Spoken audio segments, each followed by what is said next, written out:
أعوذ بالله من الشيطان الرجيم بسم الله الرحمن الرحيم وإذا قيل لهم تعالوا إلى ما أنزل الله وإلى الرسول رأيت المنافقين يصدون عنك صدودا، اور جب ان سے کہا جاتا ہے آؤ اس بات کی طرف جو اللہ نے آسمان سے نازل فرمائی اور رسول کی طرف، تو آپ دیکھیں گے منافقین کو کہ وہ آپ سے لوگوں کو روکتے ہیں۔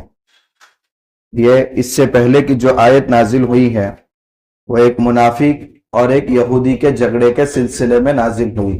بیچ میں جگہ خالی ہے، آگے آ جائیں۔ وہ منافق یہ کہہ رہا تھا کہ ہم اپنا جھگڑا یہودیوں کے سردار کعب بن اشرف کے پاس لے کر کے جائیں، اور یہودی یہ کہہ رہا تھا کہ ہم اپنا جھگڑا حضور کے پاس لے کر کے جائیں۔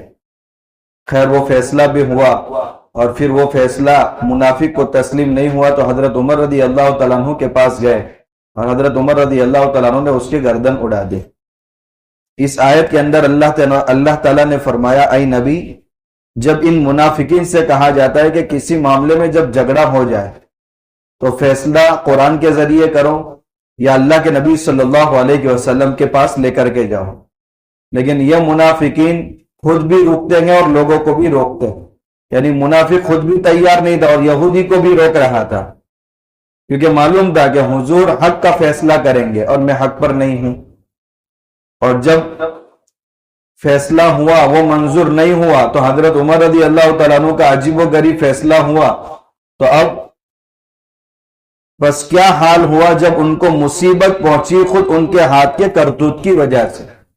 یعنی فیصلہ تسلیم نہیں ہوا تو حضرت عمر رضی اللہ تعالیٰ عنہ کے پاس گئے، اور حضرت عمر رضی اللہ تعالیٰ عنہ نے گردن اڑا دی۔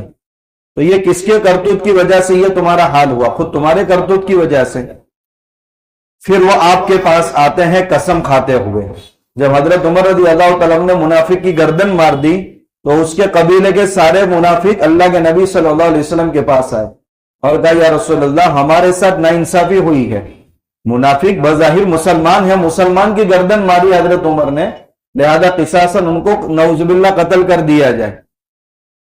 سوال یہ آتا تھا حضور یہی کہنے والے تھے بھئی میں نے فیصلہ کیا تھا، وہاں جانے کی ضرورت کیا تھی؟ تو یہ اللہ کے نبی صلی اللہ علیہ وسلم کے پاس آ کر کے قسمیں کھاتے تھے، یا رسول اللہ ہم قسم کھا کر کے کہتے تھے کہ آپ کے فیصلے کے بعد وہاں جانے کا ہمارا مقصد اچھا تھا کہ دونوں کے درمیان کسی قسم کا کوئی اختلاف باقی نہ رہے بلکہ بھائی بھائی بن جائے، ہم اس لیے گئے تھے وہاں، مگر گئے اور معاملہ دوسرا ہو گیا۔ اللہ تعالیٰ فرماتے ہیں یہی ہے وہ لوگ جن کے بارے میں اللہ جانتا ہے دل میں کیا چھپا ہوا ہے۔ فَأَعْرِضْ عَنْهُمْ، چھوڑیے ان کے معاملے سے اعراض کیجیے، وَعِظْهُمْ، ان کو نصیحت کرتے رہیے۔ اب ہو گیا ہو گیا، لیکن کیسے تسلیم کریں گے؟ تو قرآن کی مکمل آگے کی آیت اتری ہے وَقُلْ لَهُمْ فِي أَنفُسِهِمْ قَوْلًا بَلِيغًا، اور ان کو آپ ایسی بات کہیے جو ان کے دل کے اندر تک اثر کرے۔ وَمَا أَرْسَلْنَا مِن رَّسُولٍ، پھر مقصد بتایا کہ ہم نے رسول کو اس لیے اتارا ہے تاکہ اللہ کے حکم سے اس رسول کی اطاعت کی جائے۔ رسول جو بھی اللہ کے حکم کے مطابق فیصلہ کرے اس کو تسلیم کرنا چاہیے۔ وَلَوْ أَنَّهُمْ إِذ ظَّلَمُوا أَنفُسَهُمْ، جب انہوں نے اپنی ذات پر ظلم کیا تو اللہ کے نبی صلی اللہ علیہ وسلم کے پاس آتے اور اللہ سے معافی مانگتے کہ ہم سے غلطی ہو گئی کہ ہم آپ کے بجائے کسی اور کے پاس فیصلہ لے کر کے گئے، اور رسول بھی ان کے لیے مغفرت کی طلب کرتا تو اللہ انہیں ضرور معاف کر دیتا۔ لیکن اب ان کی ایک ہی بات ہے کہ حضرت عمر رضی اللہ تعالیٰ عنہ نے ہمارے ایک ساتھی کی گردن کیوں ماری، لہذا قصاصاً ان کو بھی قتل کرنا چاہیے۔ تو قرآن کی آیت نازل ہوئی قسم ہے آپ کے رب کی ایمان والے یہ ہو ہی نہیں سکتے یہاں تک کہ وہ آپ کو اپنے درمیان پیش آنے والے اختلافی مسئلے میں حکم بنائے، یعنی فیصل آپ بنیں گے، پھر آپ جو بھی فیصلہ کریں وہ ان کو تسلیم ہونا چاہیے، اس فیصلے کے بعد دل میں ذرہ برابر تنگی نہ ہو۔ اگر یہ صورت ہے تو ایمان والا ہے، اور اگر یہ صورت نہیں ہے، آپ کا فیصلہ تسلیم نہیں، تو وہ ایمان والا ہی نہیں ہے۔ جب وہ منافق ایمان والا ہی نہیں ٹھہرا جس کو حضور کا فیصلہ تسلیم نہیں تھا، تو مسلمان کی گردن حضرت عمر نے کہاں ماری ہے؟ بے ایمان کی گردن ماری ہے، لہذا قصاصاً حضرت عمر رضی اللہ تعالیٰ عنہ سے قصاص لیا ہی نہیں جا سکتا۔ پھر آگے فرمایا ان منافقین کے بارے میں، دیکھیے اللہ کے نبی صلی اللہ علیہ وسلم اور مہاجرین یہ مکہ چھوڑ کر، اپنا وطن چھوڑ کر، کاروبار سب چھوڑ کر کے مدینہ کی طرف چلے گئے تھے، لیکن منافقین تو آلریڈی مدینہ میں تھے۔ ہجرت جیسا بھاری حکم ان پر نہیں اترا۔ ملک کو، وطن کو چھوڑنا آسان نہیں ہوتا، جائیداد کو، رشتہ داروں کو چھوڑنا آسان نہیں ہوتا۔ ہجرت کا حکم بہت سخت حکم ہے، اس لیے مہاجرین کی فضیلت بہت زیادہ ہے کیونکہ انہوں نے ہجرت کی ہے، لیکن یہ منافقین کے لیے ہجرت بھی نہیں کرنی پڑی۔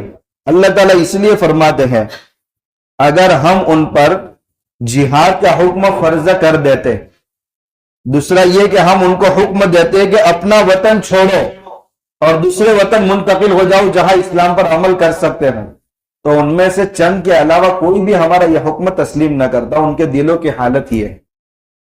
اگر یہ لوگ جو اللہ کی طرف سے نصیحتیں کی جا رہی ہیں اس پر عمل کرتے تو ان کے لیے بہتر ہوتا، ثابت قدمی کے لیے بھی زیادہ مفید ہوتا، اور اللہ فرماتے ہیں ہم اپنی طرف سے اتنا اجر عظیم ان کو عطا کرتے اور ان کو صراط مستقیم پر ہم خود ہدایت دیتے اور خود دل سے ہی نہیں چاہتے۔ پھر ایک عام اصول سب کے لیے، قیامت تک آنے والے مسلمانوں کے لیے بتا دیا، جو اللہ کی فرما برداری کرے گا، جو اللہ کے رسول کی فرما برداری کرے گا، وہ تمام لوگ ان لوگوں کے ساتھ ہوں گے جن پر اللہ نے خصوصی انعام کیا ہے، یعنی انبیاء کے ساتھ، صدیقین کے ساتھ، شہداء کے ساتھ اور صالحین کے ساتھ، اور یہ بہترین ساتھی کل قیامت کے دن ایسے لوگوں کو ملیں گے۔ یہ آیت کب نازل ہوئی ہے؟ حضرت عائشہ رضی اللہ تعالیٰ عنہ فرماتی ہے ایک مرتبہ ایک صحابی اللہ کے نبی صلی اللہ علیہ وسلم کے پاس آئے اور کہا یا رسول اللہ، جب تک آپ کی زیارت نہیں ہوتی دل بے چین رہتا ہے، گھر میں رہتے ہیں آپ کی یاد آ جاتی ہے، تو جب تک آپ کو دیکھ نہیں لیتے صبر نہیں آتا دل کو۔ دنیا میں یہ حال ہے، قیامت کے دن انبیاء کا کتنا بڑا مرتبہ ہوگا، اور ہم تو چھوٹے مرتبے والے، آپ کے ساتھ ہم کو رفاقت بھی نصیب ہوگی یا نہیں؟ تو دنیا میں آپ کی زیارت کے بغیر چین نہیں آ رہا ہے، قیامت کے دن جو آپ بڑے مرتبے پر فائز ہوں گے ہم آپ کو کیسے دیکھ پائیں گے؟ اس وقت یہ آیت نازل ہوئی، جو بھی اللہ کی فرما برداری کرے گا، اللہ کے رسول کی فرما برداری کرے گا، اللہ تعالیٰ انبیاء کے رفاقت اس کو نصیب فرمائیں گے۔ ایک صحابی اللہ کے نبی صلی اللہ علیہ وسلم کے پاس اکثر رات گزارا کرتے تھے، اور مقصد یہ تھا کہ آپ کے رات کے معمولات کو میں دیکھوں۔ ایک مرتبہ اللہ کے نبی صلی اللہ علیہ وسلم تہجد کے لیے بیدار ہوئے، یہ پہلے سے بیدار ہو گئے، سوئے نہیں تھے، انتظار تھا کہ مجھے کوئی خدمت کا موقع مل جائے۔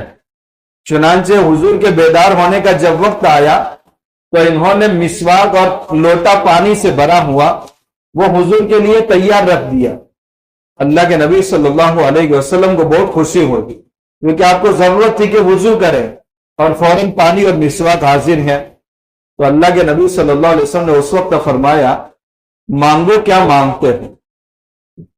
کتنی بڑی بات ہے، آج جو مانگنا چاہے آپ مانگ سکتے ہیں۔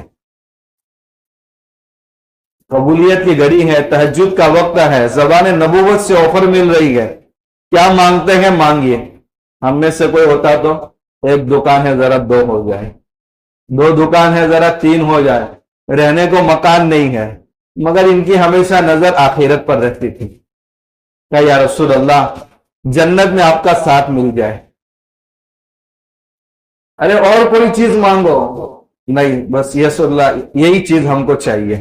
اللہ کے نبی صلی اللہ علیہ وسلم نے فرمایا اللہ وہ چیز بھی تمہیں عطا کرے گا، اللہم اعنی علی نفسک بکثرۃ السجود۔ اگر یہ چاہیے تو سجدے خوب کیا کرو، یعنی نوافل کی بھی کثرت کیا کرو۔ جو نفلیں زیادہ پڑھتا ہے کل قیامت کے دن اس کو اللہ کے نبی کی معیت نصیب ہوگی۔ ایک تیسری حدیث ہے جس میں ایک صحابی اللہ کے نبی صلی اللہ علیہ وسلم کے پاس آیا اور کہا یا رسول اللہ میں اللہ پر ایمان لایا ہوں، میں آپ کو اللہ کا رسول مانتا ہوں، میں 5 وقت کی نمازیں پڑھتا ہوں، میں روزے رکھتا ہوں، میں زکوٰۃ دیتا ہوں، قیامت کے دن میرا حشر کیا ہوگا؟ اللہ کے نبی صلی اللہ علیہ وسلم نے فرمایا جو بھی یہ کام کرے گا کل قیامت کے دن انبیاء کے ساتھ ہوگا۔ وَحَسُنَ أُولَٰئِكَ رَفِيقًا، کتنے بہترین دوست اس کو ملیں گے۔